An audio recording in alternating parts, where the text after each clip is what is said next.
الحمدللہ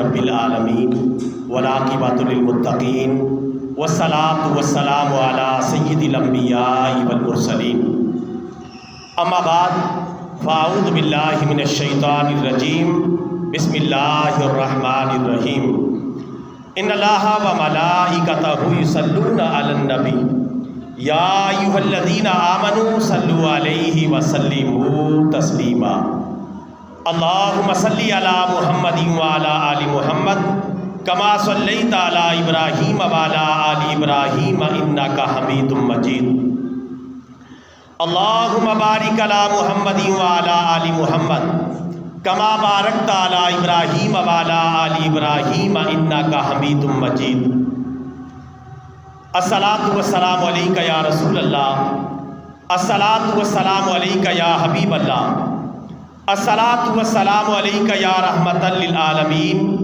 وعلی آلک واصحابک یا خاتم النبیین۔ واجب الاحترام برادران اسلام، سب کی سب تعریفیں اللہ رب العالمین عز و جل کے لیے، جس نے بلا شرکت غیر ساتوں زمینوں اور ساتوں آسمانوں اور کل مخلوقات عالم کو پیدا فرمایا، اور درود لامحدود اور سلام بے شمار ہمارے پیارے نبی، ہمارے پیارے آقا، ہمارے پیارے پیغمبر سرکار مدینہ، سرور قلب و سینہ، فیض گنجینہ، صاحب معطر پسینہ، باعث نزول سکینہ، آقا نامدار، مدینے کے تاجدار، سارے نبیوں کے سالار، حبیب کردگار، محبوب پروردگار، جناب احمد مختار، حضرت محمد مصطفیٰ صلی اللہ علیہ وسلم کی ذات گرامی پر کہ جنہوں نے دنیا میں تشریف لا کر حق کا بول بالا فرمایا۔ واجب الاحترام برادران اسلام، آج کے خطبہ جمعہ کا عنوان ہے روزہ کے اہم مسائل۔ رمضان مبارک کا روزہ فرض ہے، یہ تو ہر مسلمان کو معلوم ہے۔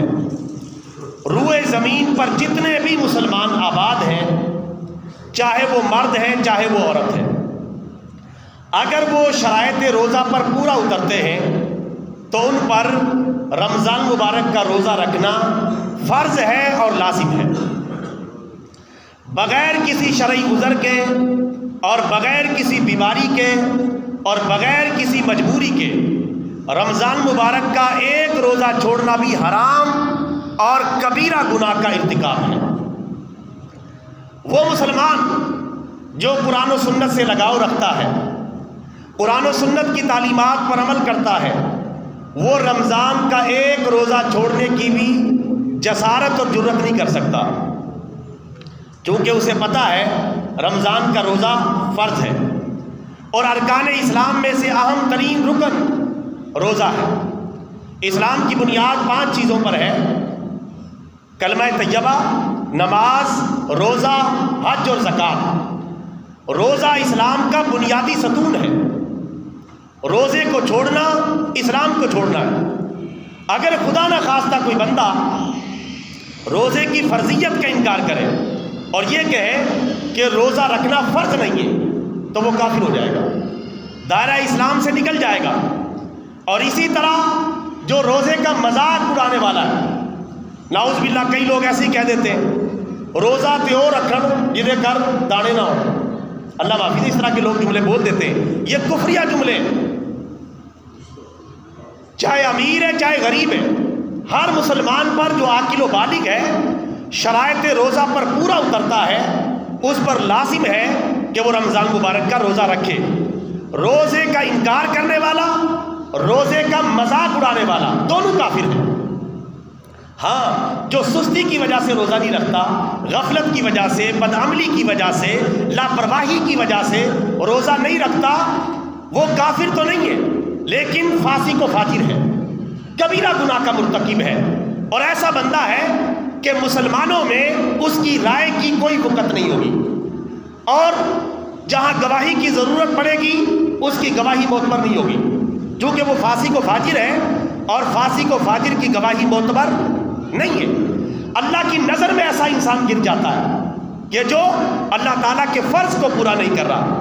لہٰذا میرے بھائیوں، رمضان مبارک کا روزہ چھوڑنے کا تو خیال بھی اپنے دل سے نکال دیں، خود بھی رمضان کے سارے روزے رکھیں اور اپنی فیملی کو بھی رکھوائیں، فیملی کے اوپر بھی کڑی نظر رکھیں کہ فیملی میں کوئی فرد جس پر روزہ فرض ہے روزہ نہ چھوڑنے پائے، چاہے والدین ہو، چاہے بہن بھائی ہو، چاہے اولاد ہو اور چاہے بیوی ہو، سب کو تاکید کریں جب تک کوئی شرعی عذر پیش نہ آئے، کوئی مجبوری پیش نہ آئے، اس وقت تک روزہ چھوڑنا کسی بھی صورت میں جائز نہیں۔ خود بھی روزہ رکھیں اور اپنی فیملی سے بھی روزہ رکھوائیں، اور کسی ایک کو بھی گھر میں بے روزہ نہ رہنے دیں، ورنہ اس کی نحوست پورے گھرانے میں پھیل جائے گی اور اس کی وجہ سے خیر و برکت گھر میں سے اٹھ جائے گی۔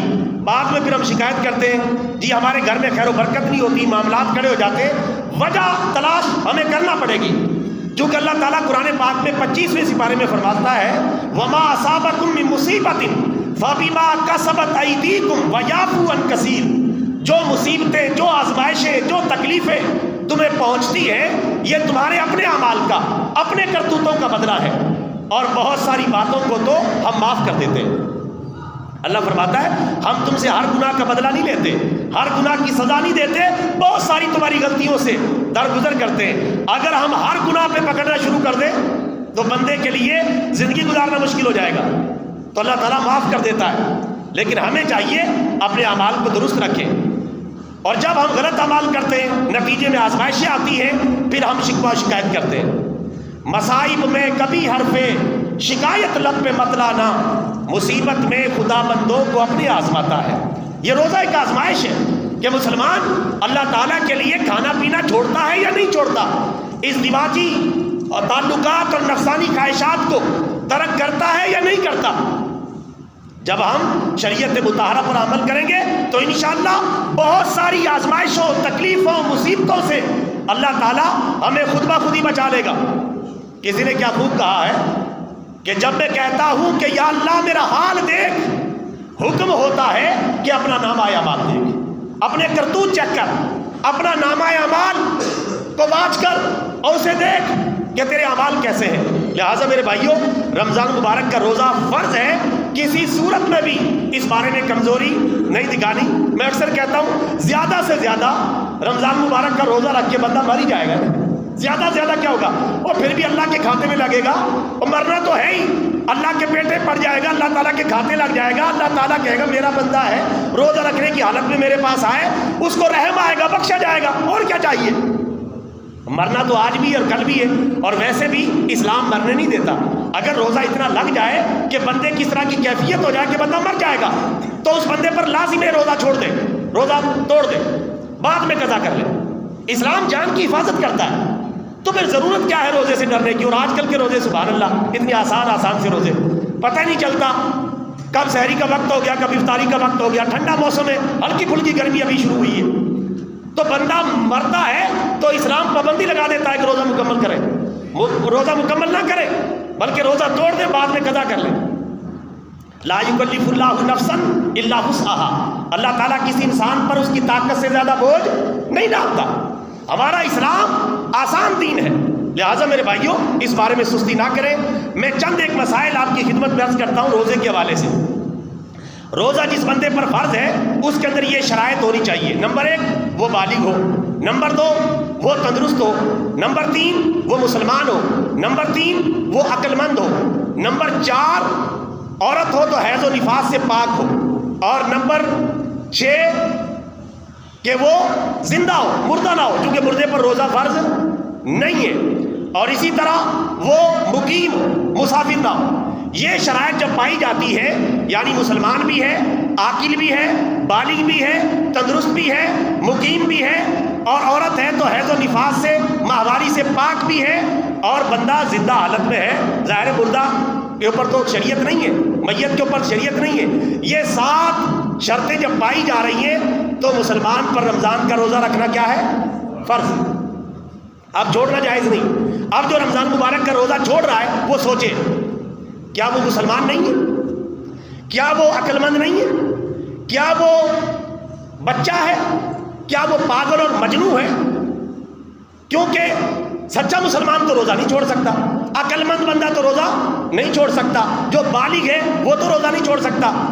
اگر وہ زندہ ہے، مردہ نہیں ہے، ظاہر ہے کہ مردہ تو نہیں ہوگا جب وہ دنیا میں چل پھر رہا ہے، تو پھر روزہ کس وجہ سے چھوڑ رہا ہے؟ میرے بھائیوں، ان باتوں سے آپ اندازہ لگا لیں کہ رمضان مبارک کا روزہ چھوڑنا عام حالات میں کسی بھی صورت میں جائز نہیں ہے۔ ہم بہانے لگا لیتے ہیں، معمولی سا پیٹ درد، سر درد، کمر درد، ہلکا سا بخار، روزہ چھوڑ دیا۔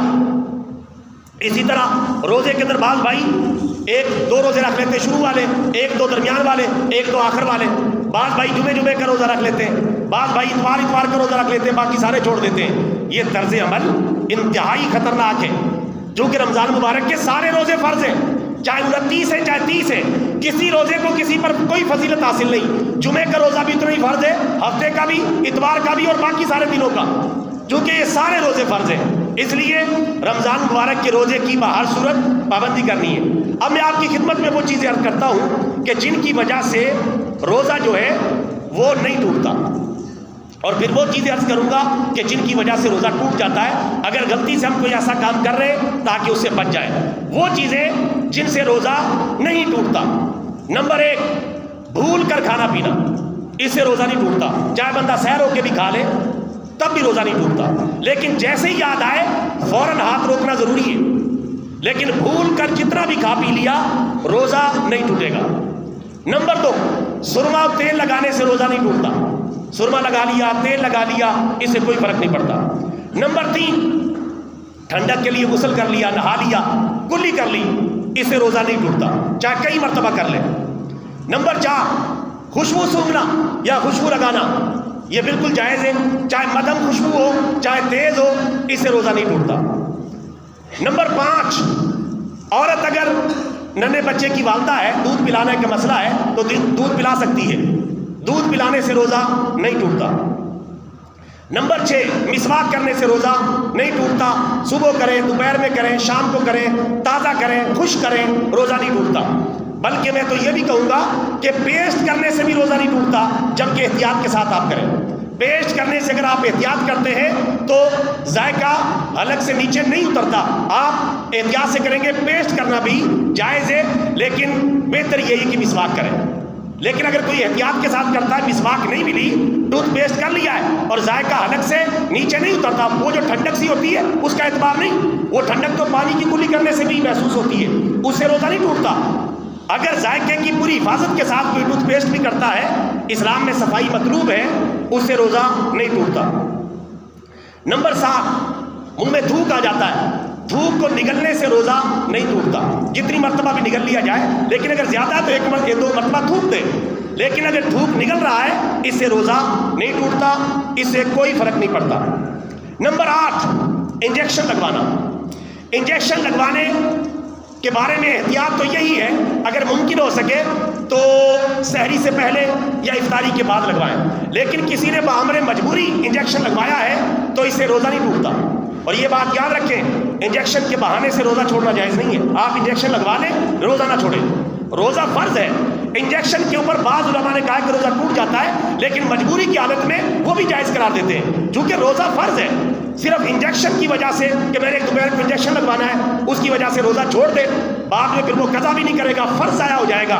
انجیکشن کا جو مسئلہ ہے وہ احتیاطی ہے، یعنی احتیاط ہے، اگر کوئی بندہ احتیاط کر سکتا ہے تو سحری سے پہلے انجیکشن یا کوئی دوائی لینی ہے وہ لے لے اور اس کے بعد افطاری کے بعد کر لے، لیکن لازمی ہے انجیکشن نہیں لگوائے گا تو کوئی بڑا مسئلہ کھڑا ہو جائے گا صحت کا، تو ایسی صورت میں انجیکشن لگوانے سے روزہ نہیں ٹوٹے گا۔ اسی طرح یہ نمبر 9 مسئلہ ہے ڈرپ لگوانا۔ ڈرپ لگوانے میں کوشش کریں کہ احتیاط کریں، حتی الامکان احتیاط کریں، سحری اور افطاری کے اوقات سے کے بعد جو ہے لگوائیں، رات کے ٹائم میں لگوائیں۔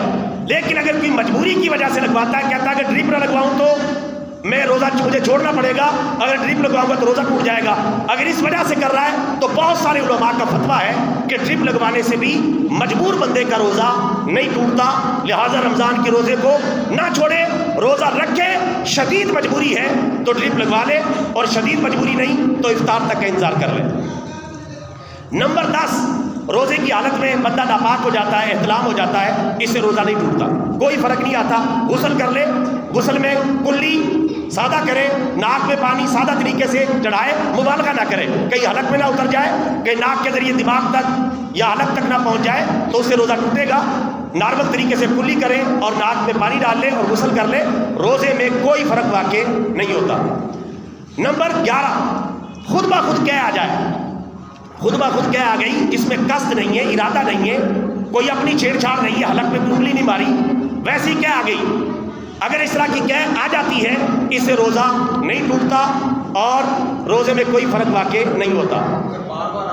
جی بار بار آ جائے، بار بار بھی آ جائے، تھوڑی تھوڑی آ رہی، بار بار آ رہی ہے اور اس نے واپس نہیں پلٹایا اور اس کے بعد اس نے قصدن بھی نہیں کیا، ارادتن بھی نہیں کیا، وہ خود بخود آ رہی ہے، اس سے بھی روزہ نہیں ٹوٹے گا. نمبر 12، خون دینے سے روزہ نہیں ٹوٹتا. آپ کو مجبوری پیش آ گئی، خون دیا ہے تو خون دینے سے روزہ نہیں ٹوٹتا، اس میں بھی کوئی حرج نہیں ہے. اسی طرح خون کا ٹیسٹ کروانا کہ آپ کا کون سا گروپ ہے، اس کے لیے ٹیسٹ کرواتے ہیں، اس میں بھی تھوڑا سا خون نکلتا ہے تو روزہ نہیں ٹوٹتا. یہ ساری وہ چیزیں جن سے روزہ نہیں ٹوٹتا. کئی اور بھی مسائل ہیں، میں نے مختصراً جو اہم اہم چیزیں تھیں ان کا ذکر کر دیا ہے. اب کچھ وہ چیزیں جن سے روزہ ٹوٹ جاتا ہے. نمبر 1، ناک میں دوائی ڈالنا، انہیلر یا ناک میں دوائی ڈالنا جو باقاعدہ دوائی ہو. ایک سانس لینے کے لیے جو آکسیجن کا استعمال ہے اس سے روزہ نہیں ٹوٹتا اگر سادہ ہے. بعضوں کا سانس کی روانی کو بحال کرنے کے لیے جو سادہ جو ہے ہم ہوا لے لیتے ہیں یا سادہ آکسیجن لے لیتے ہیں اس سے روزہ نہیں ٹوٹے گا. ہاں دوائی کے ساتھ ہے، چونکہ ناک کا تعلق حلق کے ساتھ ہے تو لہٰذا اس سے روزہ ٹوٹ جائے گا، اس میں احتیاط کرنی چاہیے. نمبر 2، سگریٹ پینے سے روزہ ٹوٹ جائے گا یا جان بوجھ کے دھواں حلق میں لے جائے یا سگریٹ پیے تو اس سے روزہ ٹوٹ جائے گا. اسی طرح نسوار کھانے سے روزہ ٹوٹ جائے گا. نسوار اگر سونگھی ہے اور سونگھنے میں احتیاط کی ہے اور اس کا ذائقہ حلق میں محسوس نہیں ہو رہا تو روزہ نہیں ٹوٹے گا. حلق میں ذائقہ محسوس ہو گیا تو روزہ ٹوٹ جائے گا، لہٰذا احتیاط ہی کریں. اسی طرح ماہواری کسی خاتون کو آ گئی، روزہ رکھا ہوا ہے، اچانک مینسی شروع ہو گئے، ماہواری کا سلسلہ شروع ہو گیا، روزہ اس کا ٹوٹ گیا ہے. روزہ ٹوٹ گیا ہے، اس کو کوئی پریشان ہونے کی ضرورت نہیں، یہ اللہ تعالیٰ کی طرف سے ہے، یہ قدرتی عمل ہے. روزہ ٹوٹ گیا ہے تو اب وہ روزے کی پابندیوں کی پابند نہیں رہی. اگر وہ احتیاطاً رکی رہتی ہے تو اللہ تعالیٰ اسے ثواب دے گا، لیکن وہ پابند نہیں ہے. شریعت کی پابندیاں اس سے اٹھ گئی ہیں، وہ پردے میں رہ کر کھا پی سکتی ہے، بالکل جائز ہے، لیکن احتراماً رکی رہتی ہے تو اللہ تعالیٰ اس کی نیت کا اس کو ثواب دے گا، لیکن یہ لازمی نہیں ہے. روزہ ٹوٹ جائے گا، بعد میں اس کی قضا کر لے گی، چونکہ ان دنوں کی نمازیں مکمل معاف ہو جاتی ہیں لیکن روزے جو معاف نہیں ہوتے بعد میں قضا کرنے پڑتے ہیں. اسی طرح اگر کسی نے جان بوجھ کر کیا کی ہے، کیا کی بات میں پیچھے بھی کرا ہوں، ایک خود بخود کیا آ گئی، اسے روزہ نہیں ٹوٹے گا چاہے منہ بھر کے بھی آ جائے. لیکن اگر جان بوجھ کر کی ہے، کوئی چھیڑ خانی کی حلق میں یا انگلی ماری ہے یا کسی اور طریقے سے جس میں بندے کا بھی کردار ہے، کوئی ایسے طریقے سے اگر کہ آئی ہے، اگر وہ منہ بھر کے آ گئی تو روزہ ٹوٹ جائے گا، لہذا احتیاط کرنی چاہیے. اسی طرح ظاہر ہے کہ جان بوجھ کر کھا لیا پی لیا، اس کی تو سزا ہی بہت زیادہ سخت ہے. جان بوجھ کر کھا لیا پی لیا، روزہ بھی ٹوٹ گیا، قضا بھی لازم آئے گی، کفارہ بھی لازم آئے گا اور اس کی سزا بہت سخت ہے. اس کی تفصیل میں انشاءاللہ اگلے جمعے کو بھی عرض کروں گا، لیکن مختصراً میں یہ بھی عرض کر دیتا ہوں، اگر جان بوجھ کر کسی نے کھا لیا پی لیا، ازدواجی تعلقات قائم کر لیے اور اسے پتہ تھا، علم تھا، تو اس کا روزہ ٹوٹ گیا ہے، بہت بڑا مجرم ہے، اس نے روزے کی جو ہے بے حرمتی کی ہے، اس پر اسلام نے سخت سزا رکھی ہے، اور وہ ہے کہ اب وہ 60 مسکینوں کو 2 ٹائم کا کھانا کھلائے گا اور یا پھر 2 مہینے کے مسلسل روزے رکھے گا، بیچ میں ناغہ نہیں کر سکتا. اگر 1 مہینے کے روزے رکھے بیچ میں ناغہ کر دیا تو پھر شروع سے شروع کرنے پڑیں گے. وہ پہلے نفلی ہو گئے اور وہ کفارے میں شمار نہیں ہو گئے. لہٰذا اس حوالے سے کسی کو غلطی نہیں کرنی چاہیے، کیونکہ اس کی سزا بہت زیادہ سخت ہے. اس میں احتیاط کی بڑی ضرورت ہے کہ جان بوجھ کے کوئی مسلمان روزہ چھوڑ دے. ہاں اگر شدید بیمار ہو گیا یا جان جانے کا خطرہ ہے یا کوئی چکرا کے گر پڑنے کا خطرہ ہے یا شدید بیماری کا حملہ ہونے کا خطرہ ہے، ایسی صورت میں اگر روزہ توڑتا ہے تو اس پر قضا ہے، کفارہ نہیں ہے. یعنی قضا کا مطلب ہے 1 روزے کے بدلے میں 1 روزہ رکھ لے گا. یہ جو 60 مسکینوں کو 2 ٹائم کا کھانا کھلانا یا اسی طرح 2 مہینے کے مسلسل روزے رکھنا، اس کی ضرورت نہیں ہے. برادران اسلام، یہ روزے کے چند ایک مسائل ہیں، ان کے حوالے سے آپ غور کر لیں. کسی مسئلے کا علم نہ ہو، کسی بھی مسئلے کا علم نہ ہو، ظاہر ہے کہ میں نے تو موٹے موٹے وہ مسائل جو میرے سامنے آتے ہیں وہ بیان کر دیتا ہوں. کبھی بھی آپ کو کسی مسئلے کی ضرورت ہو اور یہاں منبر سے بیان نہ ہو رہا ہو تو آپ ایک پرچی بنا کے آگے بھیج سکتے ہیں. انشاءاللہ آپ کے سوال کا قرآن و سنت کی روشنی میں جواب دے دیا جائے گا. کسی مسلمان کے ذہن میں کوئی نیا سوال بھی ہو سکتا ہے. لہٰذا میرے بھائیوں، ان ساری تفاصیل سے یہ بات معلوم ہو گئی کہ رمضان مبارک کے روزے کی بہت زیادہ اہمیت ہے، بہت زیادہ فضیلت ہے. رمضان کا روزہ رکھنا فرض ہے. عام حالات میں کسی بھی صورت جو ہے مسلمان کے لیے جائز نہیں ہے کہ وہ رمضان کا جو ہے روزہ چھوڑ دے. لہٰذا خود بھی روزہ رکھے، اپنی فیملی سے بھی روزہ رکھوائیں. رمضان کے روزے کی اتنی زیادہ پابندی ہے کہ اگر گھر میں مہمان آ گیا اور وہ مہمان شرعی سفر کر کے نہیں آیا، شرعی سفر کتنا ہوتا ہے؟ 64 میل یا 99 کلومیٹر. اگر کوئی 64 میل کا یا 99 کلومیٹر کا سفر کر کے آیا ہے تو وہ مسافر ہے، وہ روزہ چھوڑ سکتا ہے، بعد میں قضا کر لے گا. اگر وہ گھر میں آ گیا ہے تو اس کی مہمان نوازی بھی پردے میں رہ کر سکتے ہیں. لیکن جو مہمان دائیں بائیں سے 64 میل سے کم یا 99 کلومیٹر سے کم کے ایریے سے آیا ہو، وہ شرعی مسافر نہیں ہے، ہٹا کٹا ہے، جوان ہے، جان بوجھ کے بغیر کسی مجبوری کے روزہ چھوڑا اس نے، بیمار بھی نہیں ہے، مسافر بھی نہیں ہے، ایسے ہی روزہ چھوڑ دیا. گھر میں مہمان بن کے آ گیا تو اس کی مہمان نوازی کرنا حرام ہے. اس کو چائے بسکٹ کا پوچھنا، اس کو بوتل کا پوچھنا، اس کو کھانے کا پوچھنا، اس کے سامنے کھانا پیش کرنا حرام اور کبیرہ گناہ کا ارتکاب ہے. اس کو تو جو گناہ ملے گا. یہ جو پیش کرنے والا ہے یہ بھی روزے کی فرضیت کی بے حرمتی کر رہا ہے، اس کو بھی گناہ ملے گا. معذرت کر لے کہ بھائی میں مہمانی آپ کی کرتا لیکن آپ نے ایک شریف فرض چھوڑا ہوا ہے، بڑے افسوس ہوا ہے، آپ کو ایسا نہیں کرنا چاہیے تھا. آپ پر روزہ فرض ہے. میں تو آپ کی وجہ سے گنہگار نہیں ہو سکتا. اگر شام افطار کے بعد تو میں آپ کی مہمانی کر سکتا ہوں، اس سے پہلے نہیں. آپ کہیں گے اس طرح تو مہمان ناراض ہو جائے گا. بھئی مہمان کی زیادہ فکر ہے یا اللہ کی زیادہ فکر ہے؟ کس کی ہمیں زیادہ فکر کرنی چاہیے؟ اللہ کے پیارے رسول کی، اپنے اسلام کی، اپنے دین کی. جو مہمان اللہ کے احکامات کی پرواہ نہیں کر رہا، اگر ہم نے ان کو شرعی مسئلے کے طور پر اس کی مہمان نوازی نہیں کی، اس میں کوئی بے عزتی کی بات نہیں ہے. یہ شریعت کا مسئلہ، وہ بھی کلمہ گو ہے. امید ہے کہ انشاءاللہ وہ اتنا شرمندہ ہوگا آئندہ وہ روزہ چھوڑنے کی جرت نہیں کرے گا. اگر سارے رشتہ دار یہ طریقہ اپنانا شروع کر دیں جرت کے ساتھ تو انشاءاللہ پھر وہ روزہ چھوڑے گا بھی نہیں. پتہ ہے کہ کہیں بھی جاؤں گا کوئی فائدہ نہیں، الٹا جو ہے الزام اور آتا ہے کہ ہٹا کٹا رمضان کے روزے چھوڑ رہا ہے. تو انشاءاللہ اس میں سارے بھائی کریں. میں تو اس بارے میں کلیئر کٹ ہوں، اتنا مرضی بڑا مہمان آ جائے ہم بالکل اس کو نہیں پوچھیں گے، چاہے وقت کا وزیر اعظم بھی آ جائے. انشاءاللہ یہ جذبہ مسلمان کا ہونا چاہیے کہ کوئی بھی آ جائے بھئی مسئلہ بتا دے، بے عزتی نہ کرے، پیار سے محبت سے مسئلہ بتا دے، لیکن مہمان نوازی سے معذرت کر لیں.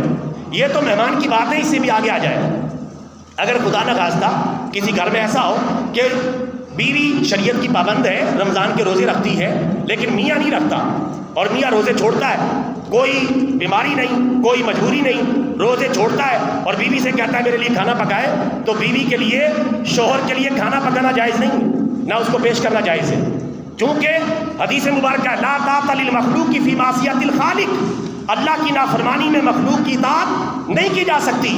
یا اللہ کی نافرمانی ہو رہی، شوہر کی اطاعت ہے لیکن اللہ کی اطاعت کے بعد، رسول اللہ کی اطاعت کے بعد بیوی اس سے معذرت کرے گی اور اسے مسئلہ سمجھائے گی کہ میں اب آپ کی وجہ سے گنہگار نہیں ہو سکتی، آپ افطار کا انتظار کریں اور روزے رکھا کریں، اس کو احساس دلائیں. اور اگر اس کا الٹ ہو تب بھی یہی مسئلہ ہے کہ اگر بیوی نے روزہ نہیں رکھا، شوہر روزہ رکھتا ہے، بیوی کمزوری دکھاتی ہے اور کوئی عذر نہیں، کوئی بیماری نہیں، کوئی مسئلہ نہیں ہے، ایسے ہی روزہ نہیں رکھا، تو بیوی اگر کھانا منگوانے کے لیے کہے کہ کھانا مجھے لا کر دیں یا کھانے کا بندوبست کرے، تو شوہر کے لیے بھی بیوی کے لیے کھانے کا بندوبست کرنا روزے کی حالت میں جائز نہیں ہے، بلکہ نسبتاً سختی کرنا لازمی ہے کہ آپ نے کیوں روزہ چھوڑ دیا جبکہ رمضان مبارک کا روزہ فرض تھا. اس سے آپ اندازہ کر لیں میرے بھائیوں رمضان کے روزے کی کتنی زیادہ اہمیت ہے. اور ایسے ہی بیٹھے بٹھائے معمولی سے بہانے کے اوپر سر درد، کمر درد، پیٹ درد، بخار، ہلکا سا چھوٹا سا بہانہ، آج میں نے سفر پہ جانا ہے، آج میں نے امتحان دینا ہے، آج پیپر کی تیاری کرنی ہے، آج میں نے فلانا کام کرنا ہے، یہ سب فضول باتیں. ان میں سے کوئی بات بھی جو ہے قیامت کے دن کام نہیں آئے گی. اللہ تعالیٰ کے فرض سے بڑا کوئی کام نہیں ہے، اللہ تعالیٰ کے حکم سے بڑا کوئی حکم نہیں ہے. لہٰذا رمضان مبارک کے روزوں کی پابندی کریں. ماشاءاللہ آج 11واں روزہ ہو گیا ہے، دوسرا عشرہ شروع ہو چکا ہے. پہلا عشرہ رحمت کا ہے، دوسرا مغفرت کا ہے اور تیسرا جہنم سے آزادی کا اشرا ہے. تو یہ دیکھیں پتہ بھی نہیں چل رہا. الحمدللہ جو مسلمان روزے رکھ رہے ہیں ان سے پوچھ رہے ہیں کہ ان کا کیا بگڑا ہے. اللہ کا شکر ہے روزہ رکھنے سے آپ صحت مند ہو جائیں گے. روزہ رکھنے سے بہت سارے فضائل آپ کو حاصل ہو جائیں گے، کیونکہ ہمارے پیارے نبی صلی اللہ علیہ وسلم کا فرمان ہے روزہ رکھو صحت مند ہو جاؤ گے، حج کرو امیر ہو جاؤ گے. اپنے پیارے نبی کے اس فرمان پر توجہ کریں اور رمضان مبارک کے سارے روزے رکھیں، اہتمام کے ساتھ رکھیں اور اس بارے میں کوئی کمزوری نہ دکھائیں، نہ اپنے حوالے سے اور نہ اپنی فیملی کے حوالے سے. کیونکہ اگر فیملی میں سے کسی نے روزہ نہ رکھا تو جہاں اس فرد کو گناہ ملے گا فیملی کے سربراہ کو بھی گناہ ملے گا، کیونکہ اس نے صحیح حکمرانی، نگرانی اور سربراہی کا حق ادا نہیں کیا. رسول پاک نے فرمایا تم میں سے ہر ایک حکمران ہے، اس سے اس کی حکمرانی کے بارے میں سوال کیا جائے گا کہ اس نے حکمرانی صحیح کی یا نہیں کی. جو صدر ہے وزیر اعظم وہ ملک کا ذمہ دار ہے، وزیر اعلیٰ صوبے کا ذمہ دار ہے.